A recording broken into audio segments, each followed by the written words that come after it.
Eugene, you've been busy again. You were away last weekend when I called in. You're over with Joe Lopez and Volk.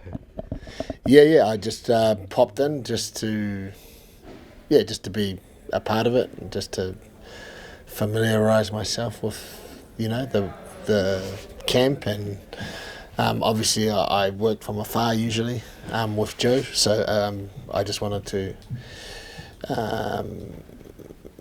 be a little bit more in touch with the camp and the boys, and go and see firsthand what was going on. I think that's ultimately going to help me do a better job than just showing up on fight week. So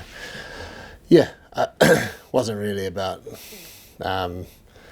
like going in there and doing anything spectacular. It was more about familiarising myself, so I feel like I'll be able to do the best job possible if I have a little bit more contact with the camp, and just seeing Volk and watching him move and watching him react, rather than just coming in, on the back of fight week and then just cornering. So it was more just something I felt that was important for myself than anything.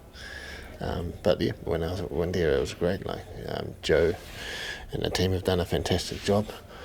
Vulcan's looking fantastic. One of the inputs you've had over the last few camps, you quite often send boys over and to boost up the sparring partners. Did you do anything like that this time around? No.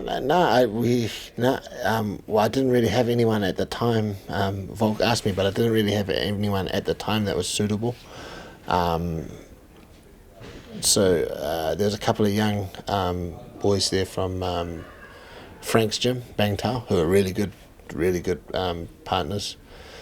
Just young professional fighters. They gave Volk a good look, plus the guys that he regularly uses. Sparring was good. Like, he was getting some good looks from different partners. And, what can I say? Like, I can't say too much, but sparring looked good to me. The camp looked good. Volk looks fit. And I'm very happy personally with where he is coming into this fight. We always talk about the mentality of, Volk's been at both ends of it, like the highs and the lows. And a couple of losses in a row, it's always hard to get over. He's had a bit more time off this time around, or what's the difference mentally? Yeah, I mean, he's had a bit of time off, but I think that was what he needed.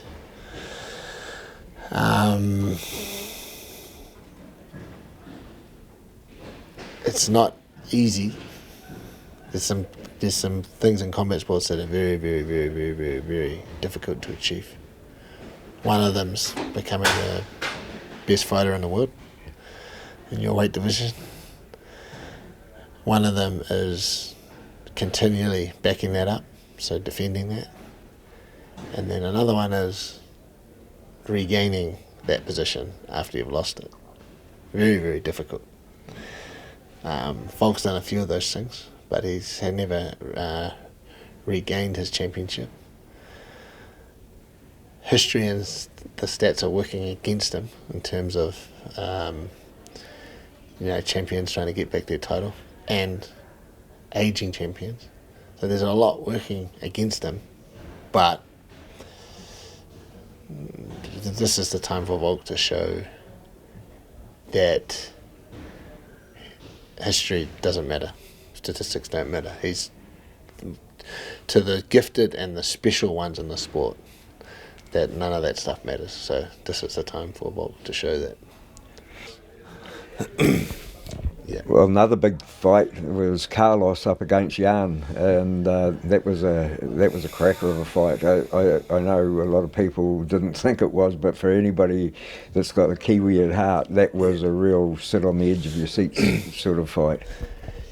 Yeah, that was a skill fight, right? That was a fight that has to be appreciated by people that know what they're looking at.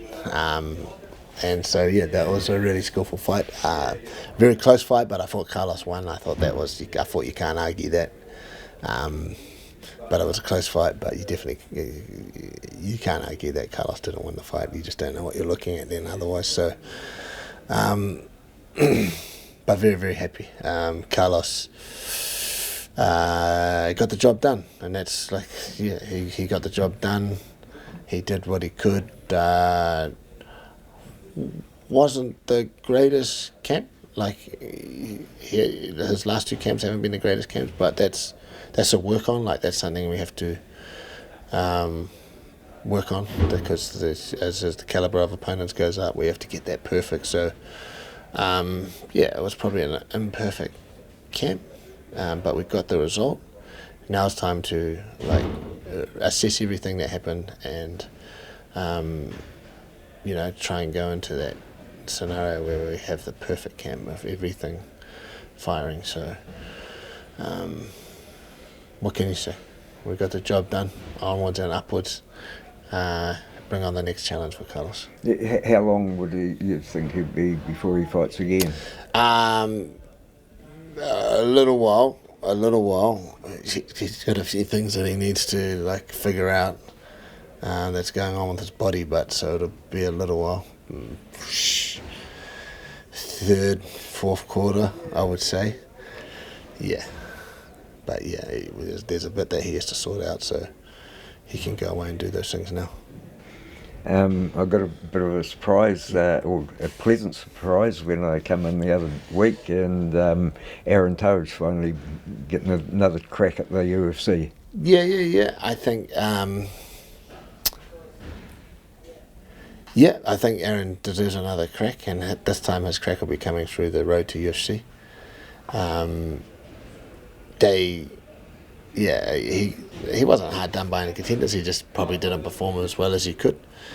He put on a hell of a fight, and the other guy got in on the back of Aaron's work, because it takes what happens in those situations is it always, when you have a great fight like that, well, that great fight happens because 2 people engaging in the fight. And so Aaron wasn't the winner, so rightfully so, probably shouldn't get the credit, but at the end of the day it takes 2 people to fight like that. So based on that, he probably deserves another shot. He's going to have to do it hard, because he's got the road to UFC, which is like a tournament based entry, and so he's got to win 4 fights, I think it is. First fight, second fight, third fight, and the final. So but the point is, it's a foot in the door, and sometimes that's all you need, just 1 foot in the door. Yeah. I'm not sure if you watched the UFC yesterday, but Torres Finney that fought Cam was in action again. I don't watch. Same thing? Same thing. Just grab the guy, hold him down, no action. What I'd like to see is Cam fight the guy that lost. That would have been a good fight. But Look, it's a style. It's a style that it can obviously win you fights and get you very, very, very, very far. And he's a specimen. I think, he just probably needs to just round out his game, right? Because, if you have that style game in the UFC, you're just not going to last long. It's an entertainment sport. It has to be balanced out with winning. Entertainment's not more important than winning, but at the highest level, it factors in. Yeah. Quick round up with the other fighters. Navajo, Sterling. He's got Montreal. He's looking good. He looks really well. He's got that young energy, Yeah, we've got many generations in this gym, and he's got that young energy, so he needs to grab that young energy and use it as best as he can. Any word on what Izzy's doing next? Izzy is being Izzy. I don't know what he's doing next, but that's a good place to be. He's just doing him. I don't know. If he was going to fight again, then he's going to fight again. If he's not, then we've been blessed. I've been blessed. The world's been blessed. The team's been blessed. But it's completely up to him. Yeah. Kevin Jose. Kev's just training. He's working through an injury. But yeah, Kev's always around. He's just working through an injury at the moment. Rongju still not back from. Rongju's on his flight now. He's on his way here. Oh, there you go. That's interesting. Yeah. So how will he come straight into camp for something? Or? Yeah, I think he's got a fight. I think that's why he's over. So he'll be back into camp. But other than that, I'm just getting on another flight to Miami in a few hours. Well, lucky to catch up with you. Thanks for your time, and we always appreciate that. Cheers, mate. Thanks, Tony. Thank you. Awesome. Cool.